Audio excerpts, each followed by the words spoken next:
Hello, this is Ron Paul with your weekly update for Monday, October 30th. Does anyone in the Trump administration have a clue about our Syria policy?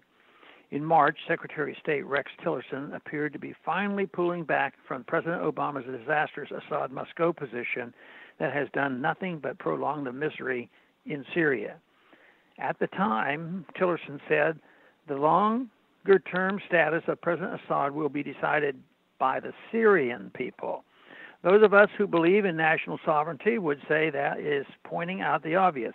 Nevertheless, it was a good sign that U.S. involvement in Syria, illegal as it is, would no longer seek regime change but would stick to fighting ISIS. Then out of the blue this past week, Tillerson did another 180-degree policy turn, telling a UN audience in Geneva that the reign of the Assad family is coming to an end. The only issue now is that it should be brought about.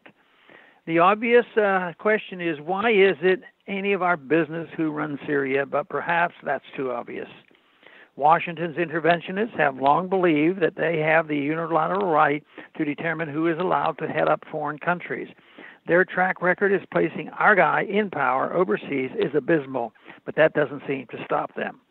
We were promised that getting rid of people like Saddam Hussein and Gaddafi would light the fire of freedom and democracy in the Middle East. Instead, it has produced nothing but death and misery and spectacular profits for the weapons manufacturers who fund neocon think tanks. In Syria, Assad has been seen as a protector of Christians and other minorities against the onslaught of, in many cases, U.S.-backed jihadists seeking his overthrow. While the Syrian system is obviously not a Switzerland-like democracy, unlike our great ally Saudi Arabia, they do at least have elections contested by different political parties, and religious and other minorities are fully integrated into society. Why has the Trump administration shifted back to Assad must go?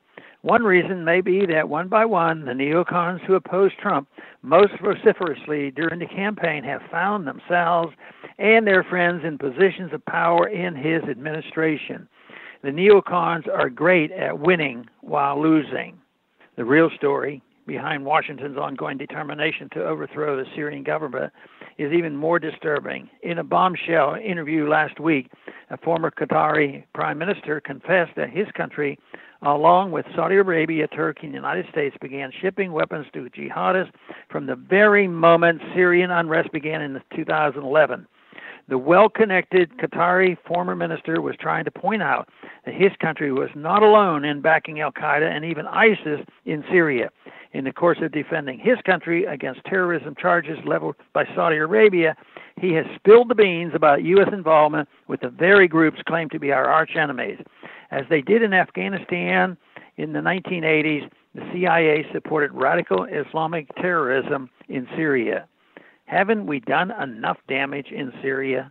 Do we really need to go back to 2011 to destroy the country all over again? The neocons never admit a mistake, never change course, but I do not believe that the majority of Americans support their hijacking of President Trump's Syria policy. It is long past time for the U.S. to leave Syria alone. No bases, no special forces, no CIA assassination teams, no manipulation their electoral system. We need to just come home.